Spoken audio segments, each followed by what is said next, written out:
G'day groovers, rockers and in between. This is Vinyl Vibes. I'm your host, Jack Hodgins. Today we are talking with drummer at Tamam Shud, Dannie Davidson. Danny's first group was a Newcastle band called The Strangers, which he helped form in 1962. With Danny on drums, The Strangers would go on to be Newcastle's top group of the early 60s. The band left for Sydney in 1965 and became the Sunsets, where they would play Beach Boys type music. In 1967 the band's music was changing yet again due to the influx of American sounds from the likes of the Doors and Jefferson Airplane, and so the band changed their name yet again, this time to Tamam Shud. Danny played on Tamam Shud's first two iconic albums, Evolution and The Galutionites and The Real People. Danny left the Shud after the band's second album and would go on to perform in bands throughout the 70s such as Carver's Jute and Band of Light. G'day Danny, and welcome to Vinyl Vibes. Hello Jack, how are you? I'm good. And it's great to have you in person in the studio, I have to say. I wanted to begin this at the very beginning. I've read you were born in Newcastle in the 40s, but mainly grew up in King's Cross, Sydney. I mean, take me through those early years for you, yeah. All my family are from Cooks Hill. I was born in 1946. And then my mother and father split when I was about 2 or something, 2.5. And then my mother met this person. He lived in King's Cross, right opposite the fire station in a block of flats called Merton Hall. I went down there at about 2.5, 3 years old. I used to come home to Grandma at Cooks Hill every Christmas. I was sent off in the flyer with a little tag on my shirt, and I got picked up at Newcastle station. When I got to my grandmother's place, I had this old shoebox. I used to use that as the drum kit, and I'd use pots and pans, the usual story in that era. Yeah. Because there was no electronic drums. There was no drum shops. There was like nothing. I went to right through Darlinghurst Public School and then Paddington High School for the first year. Things went wrong in the relationship with my mother and my stepdad. So they sent me back to Grandma's and I finished my education at Newcastle Junior High. But my mother worked for Lee Gordon. So I got to see a lot of shows and my interest in music started, and I used to go to the stadium, the old stadium, and I saw Buddy Rich, I think it was 1954 or something like that. He came out and I was only 8-year-old or something, you know. But I can always remember him coming out into the middle of the boxing ring, as it was in them days. He put a matchbox on, it was on a stand, and he had 2 little matchsticks, and he did this single stroke roll, and they projected this light, and his shadow was all over the tin. Everything was dark, you know, except for this shadow. It was just unbelievable. And that's still in my mind. It's probably exaggerated over the years, but I still remember that. But into rock, I remember the Canadian Hell Drivers come out to the showground to do all their tricks. And I went and saw them. And this bloke got into a box of dynamite and blew himself up. While he was doing that, they played Rock Around the Clock. And that was the first time I heard Rock Around the Clock. And I went, what's this? It's going to 1, 2, 3 o'clock. Oh, it was just wonderful. So I went and got the record. And I played the death out of it. And I always remember my stepdad coming in. He said, I've had enough of this. So he picked up the 45 and he threw it out into the street. There was a big awning because the fire station was right opposite in Victoria Street. We were the first story up. So he threw it and it skimmed over the top of the awning onto the street, and a bus ran over it. And I rushed down and I got it, and there was nothing wrong with it. Wow. So I kept playing it. He just accepted it after that. When did you get your first drum kit? When did that kind of... That happened in Newcastle. And I got my first drum kit, it would have been 1960, 61 maybe. I had a snare drum before that. And it was an Eric Delaney snare drum. It was a red sparkle thing, and it had a little symbol that come up on the side of it on this wooden stand. You wouldn't believe it. I loved it. But anyway, after that, my grandmother went for me a little bit, and I got a pearl bass drum. I think it only had one tom on the bass drum, and of course the snare drum, cymbal, hi-hat and all that. So that was my first drum kit, and that was how I met the boys. I had that drum kit. And Eric, Lindsay and Zach. So, actually I met Eric at work. He was a boilermaker with me. But I met Lindsay and Zach. They were jamming with people up the road. And the bloke they were jamming with broke his arm. I said, we need a drummer. And they said, well, we heard someone playing drums down the other block, you know. So I used to sit there bang away, you know. They've heard it. And that's how I met Lindsay and Zach. Because I think the first song you guys did, I read this on your website, The Savage by The Shadows. The Savage, couldn't believe it, because I was into I love the Shadows, The Ventures, I was at that stage where I was starting to listen to instrumental music, and that was a big thing in them days. Yeah, yeah. I went up there and it was just Lindsay and Zach. They tried to catch me out. They said, "Okay, what about the Savage?" Dun, dun, dun, dun. I said, "Yeah, fine," because I knew it. So, bum, da-lum, da-lum, da-lum, da-lum, and, did all the little drum breaks and everything in it. And they went, well, we were together for that moment onwards. And they said, "We need a bass player." And I said, "Well, I know a bloke. I work with him, Eric." So then Eric came aboard, and that was how we formed The Strangers. Where did that name come from? Is there any particular... Shadows. Yeah, okay. The Stranger. Yeah, yeah. Like every other. And there was then what happened, there was a Strangers in Melbourne. Our manager was Reg Mason. Yeah, yeah, yeah. Oh, what a person he was. He was just a giant. I can't say enough about Reg. He was really responsible for all our careers, especially mine. I don't know what else to say. He was just a marvellous man. He knew this bloke called Hillary. He was called the Chief or something because he used to go around for Astor Records and Reg run Rayford Records. And so he knew all these people. It was from Reg that our careers took off. And he put us under his wing. And we saw him as our Brian Epstein. That's what we thought. We got our own Brian Epstein. And then, of course, the Beatles come along. But before that, we recorded The Rip. I think we did that I think it was released in 64, but we actually recorded it in 63. And like I told you before, it was going to be called Bombora. Yeah, yeah, yeah. But the Atlantics came along and we were filthy because we were surfers and they weren't. I don't even think they'd been for a swim. But we were genuine surfers, We were in the Merriweather Ball Club and, we were filthy about it. But anyway, we did shows with them. We got on well with them. The drummer, Peter Hood, he's a nice bloke and I had a bit of a rapport for him for a while. Yeah, so we called it The Rip, and we were the first Newcastle band that I know of ever to receive a recording contract. Do you remember much about the writing process of that song at all? Yeah, it was written by Zach. Yeah, yeah. Straight off. Lindsay and Zach had this thing together that they were when the Beatles had just come out, and it was McCartney and Lennon. You know how they wrote their own stuff but put their names on it? Well, that was the go, because Lindsay and Zach were a little duo really when I met them. Lindsay put his name on all of Zach's things. I think it was the first national record for a Newcastle band to ever have, which I think is amazing. I mean, how did that feel for you guys at the time? I mean, we felt on top of the world. Yeah, yeah. I mean, we were Newcastle's Beatles, so to speak. Yeah, That's how it ended up. We get mobbed going down the street. We did shows where I remember there was one Saturday afternoon show we did at the store. Put us in a fire engine and they drove us up and down Hunter and Scott Street in them days.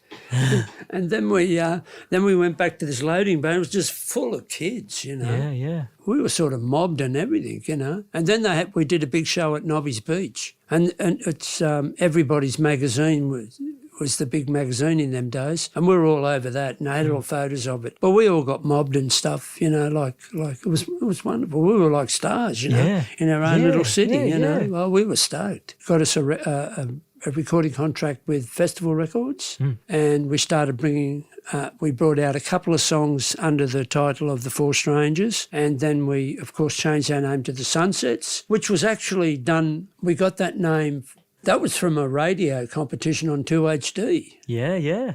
So we did get some support early from the local radio stations. Pat Barton was really good. Yeah, yeah, yeah. And I can't remember, Tony Maloney. He was Vince Maloney's uncle. I can't remember his first name, but he was 2HD. And they held a competition. And, of course, the Sunsets. And we said, that sounds good, surf name and everything. Starting to do a lot of surfing stuff, So, yeah, we accepted that name, and that's what we went to Sydney with. And we worked, we did a lot of work with Billy Thorpe and Ray Brown and all those at Surf City in Sydney and Star Club and Hawaiian Eye. And, of course, we moved down there and we did lots of dances in the suburbs and all that. Yeah, so that's sort of where it all went.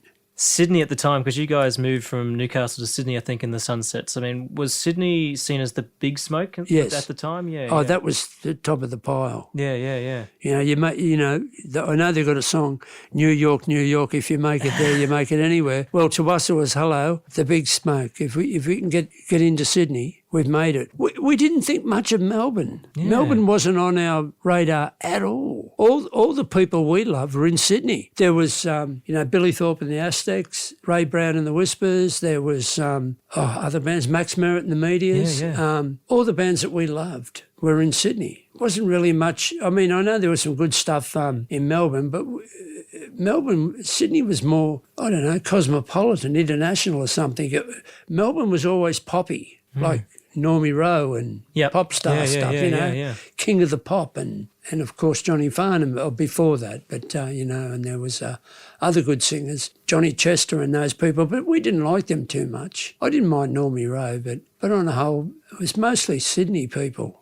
Billy Thorpe in his day, he was fabulous. Yeah, yeah. And we got on really well with him. We toured with him. We got to know him fairly well. And all the Aztecs, Johnny Dick on drums, Teddy Toy on bass. I can't remember we didn't get very close to the original Aztecs because by the time we got to Sydney in 66, they were sort of starting to break up a bit, I think. And when we played at Surf City, they would go and Thorpe would mingle with us. So we got on well with Thorpe and that, but we didn't really associate with the band for some reason. But when the new Aztecs come in with Teddy Toy and Johnny Dick on drums and I can't remember the guitarist players, we got on really well. Went to parties together and all that sort of stuff and toured together. So that was really good. We thought, oh, well, we made it. So we continued doing records on festival and, of course, we did the Hot Generation, which was a great movie, and we wrote songs for that. But we only ever had one success on the charts, and it wasn't really a success, but it got up there in the top 6 or 7. It was the theme from A Life in the Sun, which was an instrumental, which was played by Sack Plate, wrote that. And so we didn't think much of it. I didn't like it at all, but it was one of those surfing sort of, boring. But later on in the Hot Generation, we wrote another song, or Zach wrote it, called Wind and Sea, which is a really good little spritey instrumental, which I thoroughly enjoyed. I think a big part of your journey in music was meeting Paul Witzig. Yes. Yeah. We met him through Reg again, and he was our secret weapon. He met with Lindsay, Paul met with Lindsay, and they got on well. And from then we did 3 movies for him.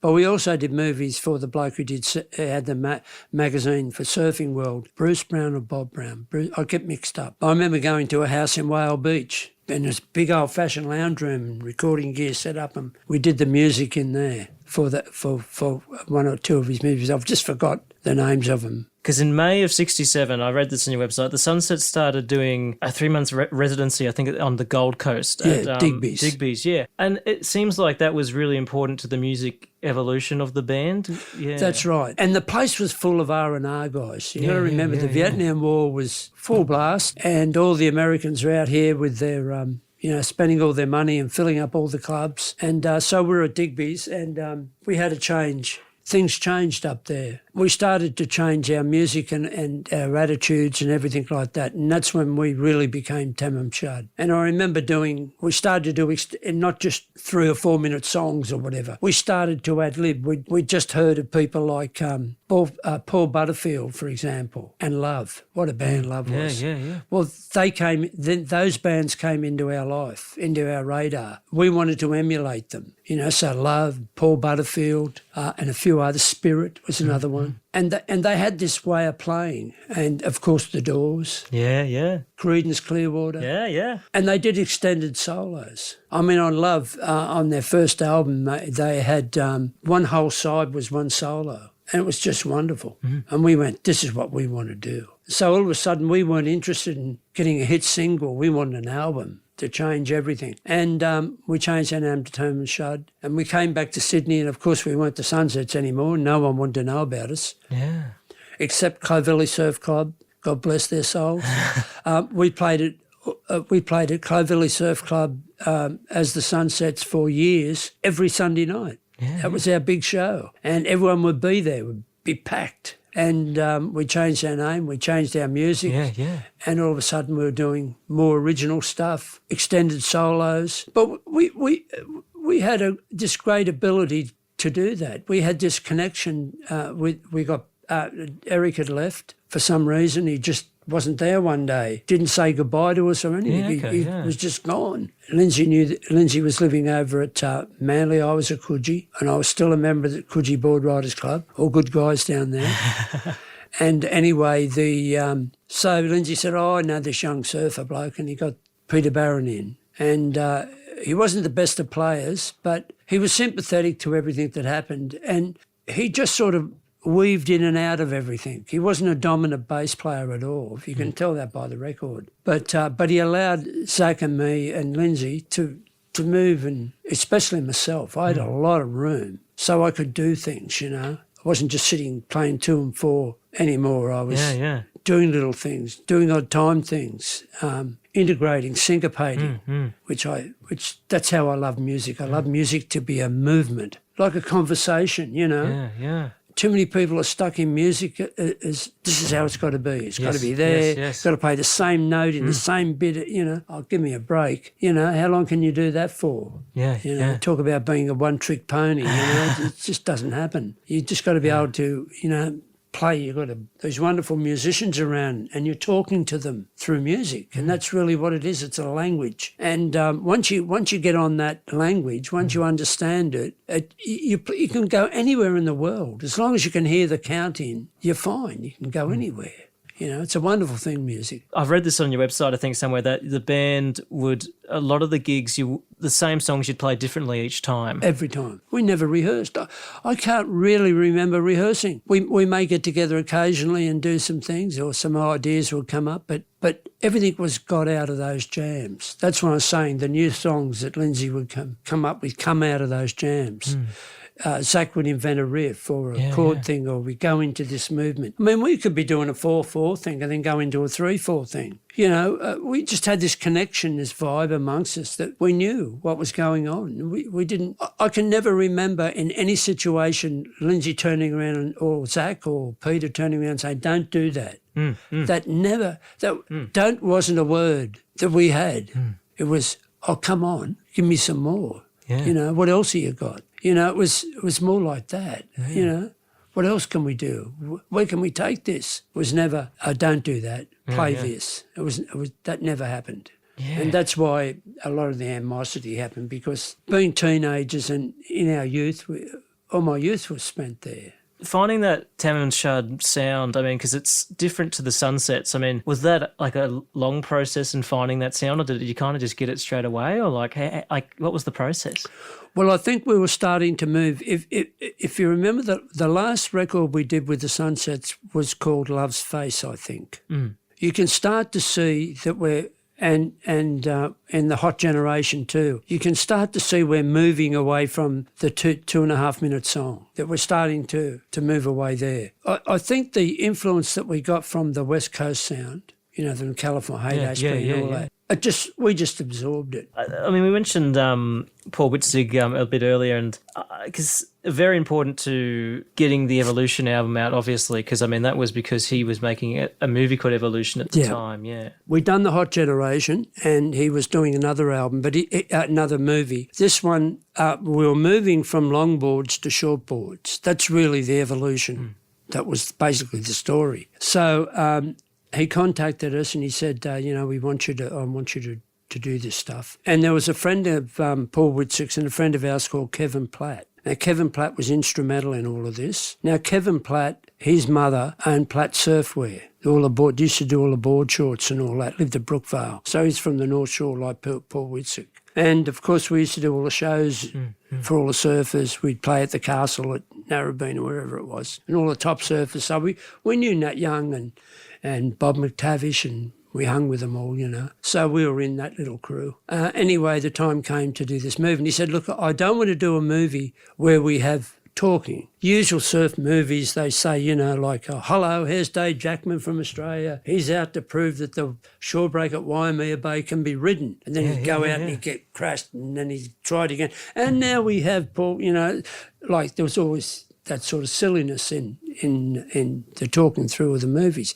He said, I just want it to be all music. We said, all music? He said, we just want you to play the music. He said, well, we better get a couple of other musicians. So we hired, what was his name from Tully? Anyway, Richard Lockwood on flute and sax, and what was the organist?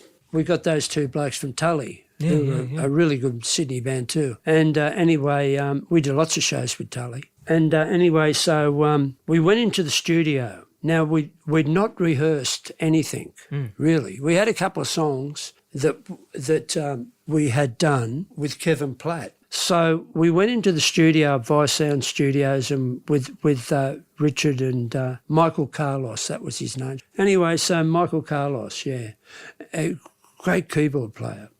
And he, American too, American guy. Anyway, so we all set up in the thing, and Paul brought in the proof and he showed it on the wall, and it was in black and white. So of course the sun's coming up and it's black and white and it's grainy. So we're off. And Richard's going, this big sort of sound, because it looked very aggressive. And we went right through the whole thing. Being in black and white was very aggressive. We were playing along, and then we'd drop a song in, Evolution, and come in, and Lady Sunshine and come in, and I'm No One, You're whatever, We drop them in between watching these, and it was all jamming. It was really free fall playing, which of course I love doing all that stuff. So to drop down and I'd start a drum beat, or I'd start something, or someone else would start something, and gradually, to suit all the different scenes that were happening. Quite exciting, really. Anyway, Paul gets it and he puts it to the movie, and he said, no, it didn't work, boys. You're going to have to go back and do it. He said, I'll send in the colour one this time.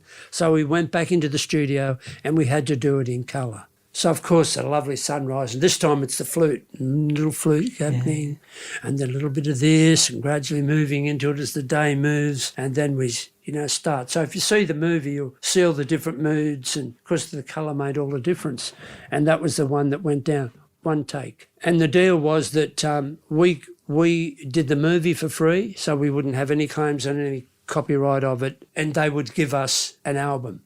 And we wanted an album because none of the big recording companies would have us. EMI, Festival, RCA, all those sort of people. They didn't want to know about us. We were too far. We were the underground. And they hadn't got on board yet. The underground, like everything in the establishment, it takes a while for them to turn the ship, so to speak. So we were over here. We were the underground. They hadn't woken up to it yet. And we went into the studio and we tried to make it a studio album, proper studio stuff, mics on every drum, all that sort of stuff. Just didn't work. Did not work. Didn't work for us at all. Yeah. So anyway, we thought, what will we do? Why don't we just set up like we're going to do a live show, just a live concert. Yeah. So we brought all our gear in, PA in front and everything, and that's how the album was done. We started from me playing the hi-hat, little jazz thing there, imitating a train, going along. And then that moved into Evolution. The drumming phrase that went in. Now, all that was all me, but I didn't get credited for it. Like that. That's the argument, you see. Yeah.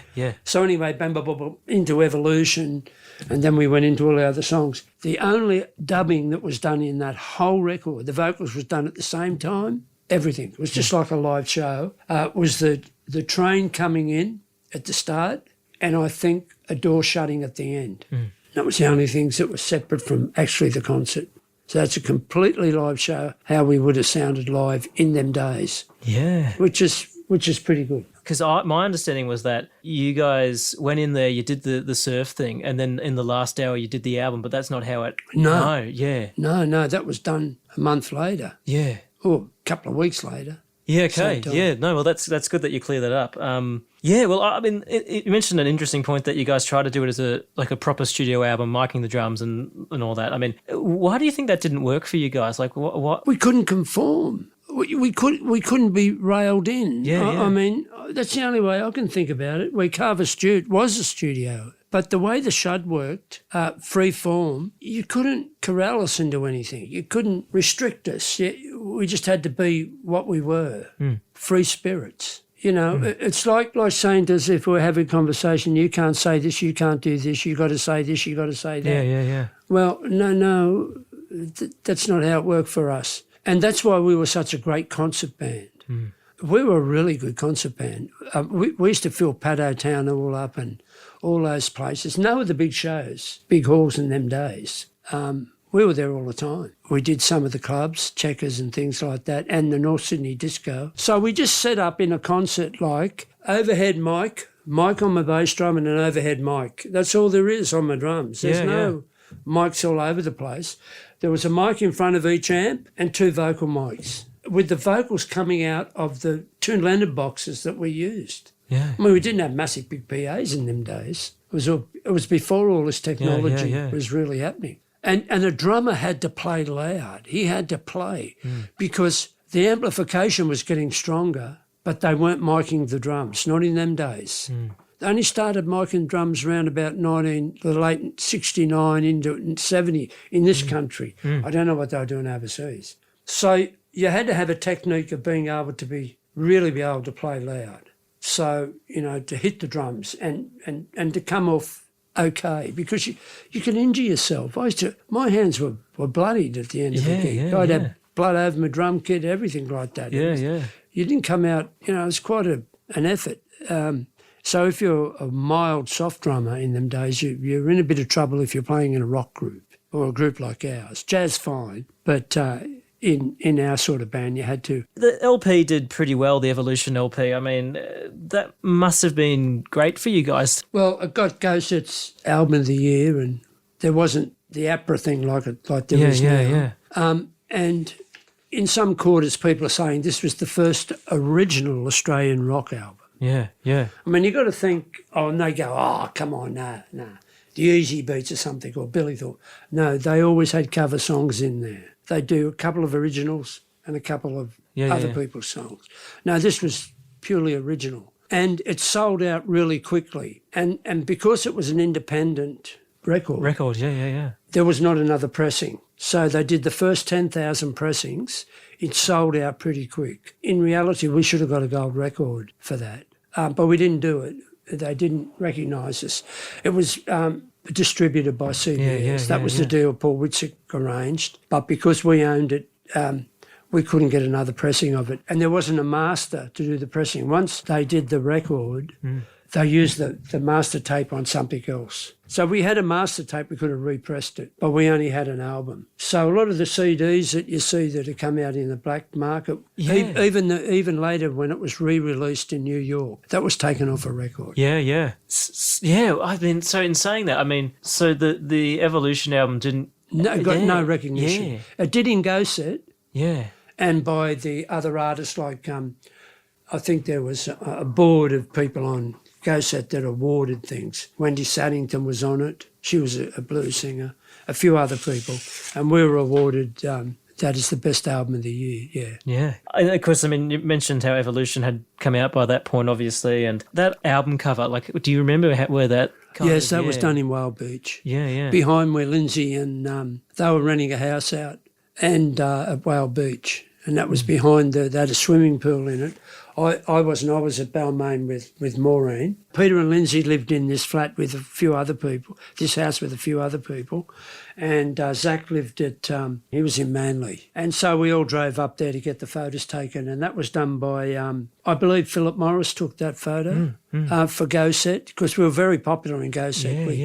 We had a good rapport with Go-Set and we were in it like every week. So we were one of their main bands in the Sydney part of it. Because those gigs after the Evolution album came out, I've read that you guys played to the movie in the background, the Evolution. That's right. Yeah. The first, in promoting the film, we were hired by Paul. We got well paid. Yeah. And we did, we were at the Union Theatre. It's called the Footbridge Theatre now, but Sydney University, because that's where we worked. We worked in the unis, Macquarie, Sydney, New South Wales, come up here to the Newcastle uni was just starting. It was just like a little room. So we played at this Union Theatre. We did 6 shows a week and we did it for like over a month, packed out every night. So we did Saturday afternoon, Saturday night, I think we did Friday, Saturday, Friday, Wednesday right through. So we did Wednesday, Thursday, Friday, Saturday afternoon, packed out. And what they did, and we didn't bring anyone else in for this, we just did it as the four-piece, as our band. They project the movie and then we just start. And we had lots of percussive things too I brought along, tambourine, little cymbal chimes, bongos, all kinds of things. So it was like going back to 1905 or something when there were silent movies and they had to hire orchestras. And especially drummers and piano players. And that's how the name Traps come about for the drummers, because they would have all this stuff, anvils and pretending to be, make all the percussive sounds for the movies. Well, anyway, we did similar. So we just played along and we'd drop a song in here, we'd play more ad-libbing and playing around and going to a jazz thing, a blues thing and all that kind of stuff. And we did all that for the full length of the movie. And we did that night after night, and by the end of it, we were just like, you wouldn't believe, it was just fabulous. Proceeded after that to record The Glutionites. That was a good album, which was paid for by the publishing company that Lindsay was in, which was actually at the end of the album was when it came out that he put everything in his name. We said, well, look, if that's how you're going to do it, we're all going to put a song on the next album. A couple of songs each. So Zach said, I've got a couple of songs I want to do. And I said, well, I've got a couple I'd like to do. And Pete said, oh, well, I'll put one on. So that sort of took the wind out of Lindsay a bit, and he asked Zach to leave. And my big regret is that I didn't leave with him. He promised me things to stay in the band, and I stayed. The Glutionites was a good album. There's no doubt about it. The first environmental album, talked about being ripped off and ripping up the trees and the trees and the grass and things like that. And I was promised certain things that I never received, and so I left after that. What did you think of the different guitar playing styles of Tim Gaze to Zach? I mean... Oh, look, Tim was a good player. He was young. He was only 16. We were in our 20s. He did bring in that sort of youthful thing, But he hadn't... There wasn't a lot of... I missed the rapport I had with Zach. You could... There wasn't that rapport. It was surface. It was... It was all showy and really quick and showy and all that, Some people are into that. I'm not into the showy bit as much as I'm into the soul. I miss Zach, to tell you the truth. I miss me mate, We've been together for a long time. Thankfully for my wife, who stayed by me all the way through this, who geared me, told me not to lose faith, because after this I was shattered. I was a shattered person. I didn't know what to do. And because I only ever played with these three people. Well, two of them anyway, for all my musical career up in that stage, since I was 16 right through till I was about 23 or something. Those really informative years, and I'd given my all. I did our last show with the Tamam Shud at the Dallas Brooks Hall in Melbourne, which was Evolution again. That was a terrible vibe there. They sat on one side and I sort of sat over here in the show. So we didn't really speak at all. But the show was packed out and it went down well. I think there was 3 or 4 shows. And I liked the promoter. I wasn't going to do them. And he said, oh, please come down. And I did. I did come. I came for him. Didn't want to let him down. He had nothing to do with all of this. Well, what are you up to today? Like, what's happening? I have my sticks in my hand at some time every day. I have a quiet practice pad. I practice my rudiments. I practice the molar technique, and I keep doing it, doing your 2s, 3s and 4s. I would be playing if I could find someone to play with. I'm not a punk drummer, but I don't like punk. I like rock, I like jazz. So in most genres I can handle quite well. I'm a good ad-lib drummer, so I can ad-lib virtually anything. I've got enough in the mailbox. So that's what I do. I just practice. I've got an electronic drum kit in my little drum room I got, and I go down there and I'm at least on that 3 times a week. Again, I just want to thank you for making the time to talk with me today, Danny. I think we've spoken about such great things. It's been an absolute pleasure, Jack. That was Dannie Davidson, drummer of the iconic Tamam Shud. Remember to share this show with other music fans, and if you really like what you heard today, we'd love to hear from you. Thanks for tuning into this episode of Vinyl Vibes, and to all you music lovers out there, stay groovy.